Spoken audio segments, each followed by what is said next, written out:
Yo, what's up? This your boy M Breezy back at it again, man, like I always do around this time. What's up, Cowboy Nation? What's up, YouTube? Hey, man, before we get started with this video today, man, hit the subscribe button, hit that like button. After watching the video, man, please share, and let's continue to help the channel grow. So let's get right into it, man. Dallas Cowboys and the New York Giants played last night on Prime. And, man, this is one of the ugliest games of the year so far between these two teams, man.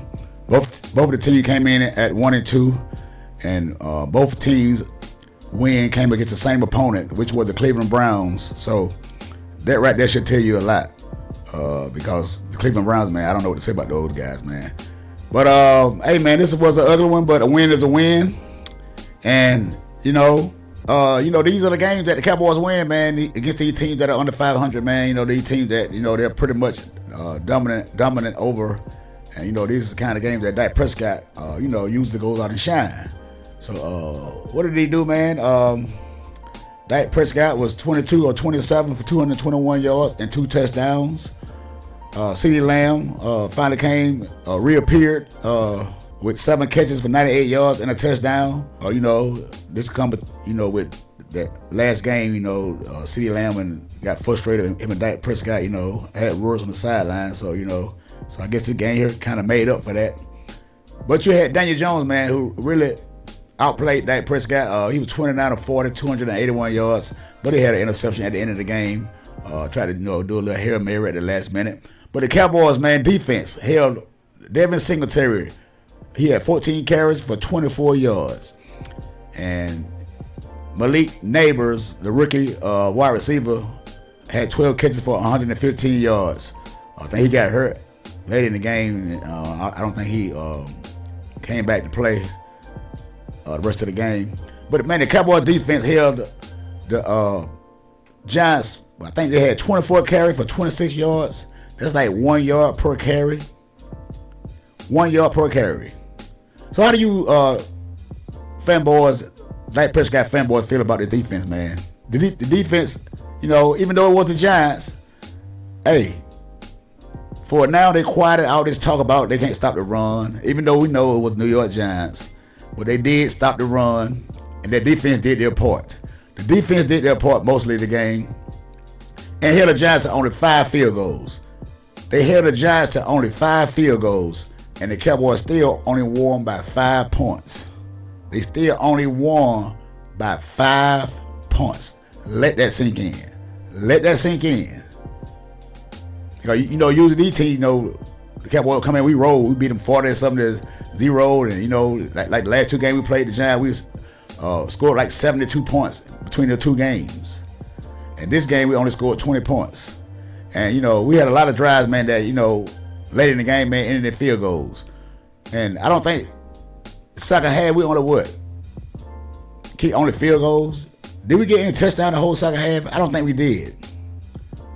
So what happened to this offense, man? This offense got to produce, man. But what they did do, they came out early and scored points. Like I said, if you get out and score points when you get the ball, that defense normally plays better. When the offense can go out and kind of help them, assist during the game. Because if we play these good teams, we fall behind early. And, the defense can't stop the run, and the other team putting up points. And our team, offense, come on the field and can't put up points. And, and they're going to demoralize the defense, man. These guys are going to lose hope.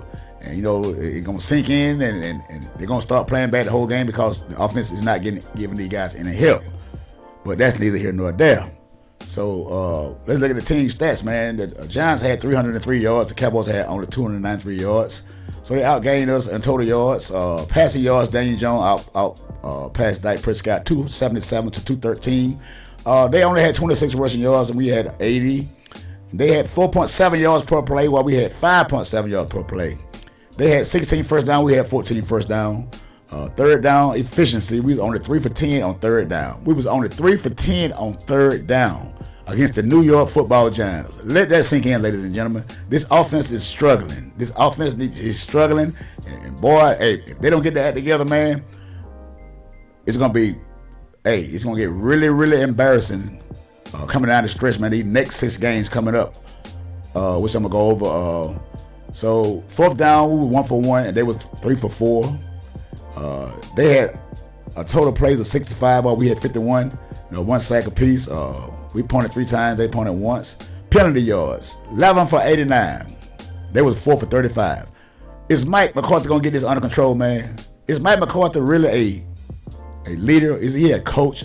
Because I don't know, man. Because I can't tell. Because these flags are getting out of hand. And time of possession, these guys had us by like almost 12 minutes time of possession. So Mike McCarthy got to get this under control, man. Mike McCarthy, like I said, I've been saying, man, this guy is in over his head. This guy don't know what he's doing, man. Mike McCarthy, he don't know what he's doing. This is too much for him. This is really too much for him, to be honest with you, man. Because some of the plays that this guy be calling, man, I just don't get it. I don't get it. I don't know what this guy be calling sometimes out on the football field. And I thought that Dak Prescott had more control over this offense. Because if he is, it don't seem like it. Because some of the plays that Mike McCarthy be calling, when Dak Prescott gets to the line of scrimmage, I think Dak Prescott got the authority to change the plays. Is he? Because I don't know. Because like I said, I don't believe this guy can read defenses. To be honest with you, to tell you the truth. So, hey man, like that last drive of the game, when we stalled down there, we had to set up for a field goal, and Brandon Aubrey finally missed a field goal and left the door open for the Giants. But I believe if they had more time on that clock, I don't know what would have happened. Even if they had another wide receiver, man, I think this game would have been closer than what it was, and they probably could have won this game. But Daniel Jones missed a lot of throws, man. Daniel Jones missed a lot of throws, underthrows, a lot of passes, man, which guys were wide open. Malik Hooker and Donovan Wilson. I don't know what these guys are doing. If we don't find some safety help, man, we're going to be in trouble. Because this is every game these guys get beat deep in coverage. And I don't know why. I don't know why. Malik Hooker loved to run his mouth. But he's not doing nothing, man. Donovan Wilson, I think he's lost. Only thing this guy can do is come up and play in the box, and and sometimes he's going after the wrong man. I don't know, man. We need to find something. We need to find some help, some safety help. Because we're looking all in other places except this one position that we need: strong safety and a free safety. This is what we need. And Booth, man, the cornerback we got put in the game last night, man. I think we got this guy from Minnesota. And man, this guy is pathetic. He's pathetic. He got replaced, by the guy that came in and got the interception. Number 27. I don't want to butcher his name, but you all know who he is. But man, we need to hurry up, man, and get Bland back, man. Because if we don't, this is gonna get more and more and more embarrassing, man, with the teams that we got coming down the pipe, man. Because, like I say, and Daniel Jones, he was moving the ball up and down the field on the Cowboys, but they was only got only field goals because they stayed moving the ball down the field. And a lot of times these guys went for it on fourth down 3 times, and 4 times they went for it on fourth down, and they got it 3 times. Hey man, this is ugly, man. It's ugly win, but we'll take it. We'll take it. But this offense got to do better, man. This offense got to do better because our next game we got to play the Pittsburgh Steelers on the road in Heinz Field. Then we come back home and play the Detroit Lions. We know they got a good running game. They got a good offensive line. And Jared Goff, get a guy too many chances, he'll pick you apart. And we got a bye week. After that bye week, we go to San Francisco, man, to play the 49ers. And you already know how this 49ers, these guys play they rough, they physical. We got a problem playing physical teams. And the next 3 teams, Pittsburgh Steelers, Detroit Lions, and the 49ers are all physical football teams. And we got 2 of those games on the road and 1 at home, which will be Detroit. And we know what happened last year on that Monday Night Football game. Was a suspect call. That changed that game right there. And then after that, we got the Atlanta Falcons. We got to play on the road. After the 49ers, we got to go to Atlanta. They looking good down in Atlanta, man. Hey, with Kirk Cousins back there, they looking good. And the Falcons could easily be 3-0.